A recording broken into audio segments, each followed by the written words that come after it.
is the death of Senator Ayogu Eze. Okay. He represented Enugu North Senatorial Zone. Just before I throw this to you, one thing I will always remember him for is because he's the one who is gone now. I was an undergraduate in University of Nigeria. So I was in UNN between 2004 and 2008, right?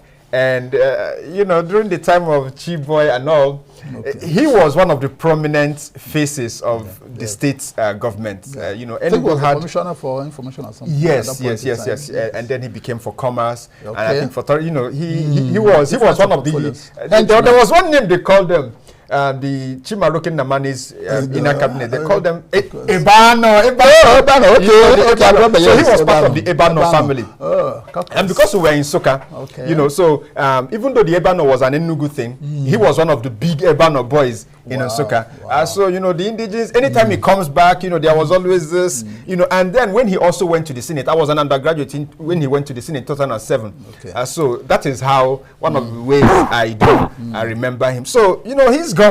And we've seen tributes coming from journalists, from president, and all of that. So what can we say about the life of and times of that great Nigerian? Okay, you were closer to him than, I read about him in the papers. Okay. Honestly, to be sincere, what I remember Ayogu Eze for could have been the courts, because he appeared to have been in the courts, much more than everything I read about him was that either he's moving from one party to the other and they are not agreeing to give him the ticket. They are not agreeing to give him the ticket, or he's gone into the Senate and somebody is dragging that Senate with him, or he wants to become governor, and that's what. That is true. That's what I remember. That's what I know him for. You understand? But these things also deepen the democracy. Deepens the judicial, the legal system. Deepens our knowledge. About how these things work. But I see him as somebody who was a fighter. I see him as somebody who was dogged. I also like the fact that he was quite articulate in communications. I mean, you could easily understand him, and he's somebody I saw as maybe he could have done some things in Enugu State based on interviews I read concerning him, and based on some of the things he kept saying. I think we may have missed, or we did not get the best of Senator Ayogu Eze, till he died. I think I rank him higher than so many people in Enugu State, even as we have presently. I rank him higher because he appeared to have understood governance, having worked with Chimaroke with all their battles and wars, within that period. I rank him as somebody who is quite knowledgeable about the challenges of Enugu State. And, whether he would have succeeded or not is neither here nor there. But he is gone. But he really contributed so much to our democratic dispensation while he was alive. That's what I know him for. It's very instructive that you began by saying, but you were being honest. One problem we have in Nigeria is especially when we talk about the dead, we keep away. But you hit the name when you talked about the struggles and everything. But it wasn't surprising because he was a journalist. Okay. His training. That's true. Yes, because he wrote for the Guardian. The Guardian newspaper, and then he moved to the Platform, Platform magazine, which was owned by the late Chuba Okadebo.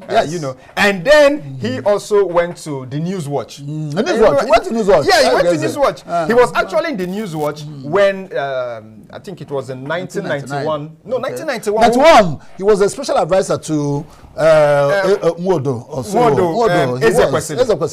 So that was actually his foray into politics. So, like you said, he wasn't just the regular politician who the party would tell, oh yeah, don't worry. The journalist in him will always kick up, and he will approach the courts. That was the kind of life he lived. And I think because he was coming from that, our political class does not tolerate much people like that. Yes. But then kudos to Chimaroke Namani, because he gave him, as a commissioner, he gave him of information, round peg in a round hole. I don't know how well he fared in all of those things, but that just shows something. But then when he went to the Senate, when PDP actually came back, when PDP was formed in 1998, that was when he now contested. He became the first secretary of the PDP in Enugu State before Chiboy gave him those appointments. Then he went to the Senate.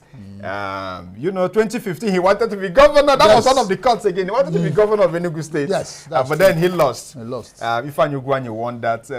I think I made him leave the PDP. Yes. And then he went to the APC. APC again, he wanted to be governor. APC played him how they played him. He went to the courts once again. But I heard that he died. I've not heard a lot about him lately. But after his death on Thursday, I read somewhere that I think he was representing Enugu in the Revenue Mobilization Allocation Committee. I read that that's somewhere. right. Yes. So you say rest in peace to the gallant journalists. Journalists and politicians from Enugu State. All right, I think that's all we'll be doing today on News Review. Thank you very much, Mr. Chinedu, for really explaining to us why subsidy might be better. Thank you very much, sir. We appreciate this. Thank you, Jude. Thank you. All right, Mr. Mark, thank you very much. Thank you so much for being a part of the program. Let's do it again tomorrow, 7 a.m. All right, I'm Jude Geoman. God bless you. Have a beautiful day ahead.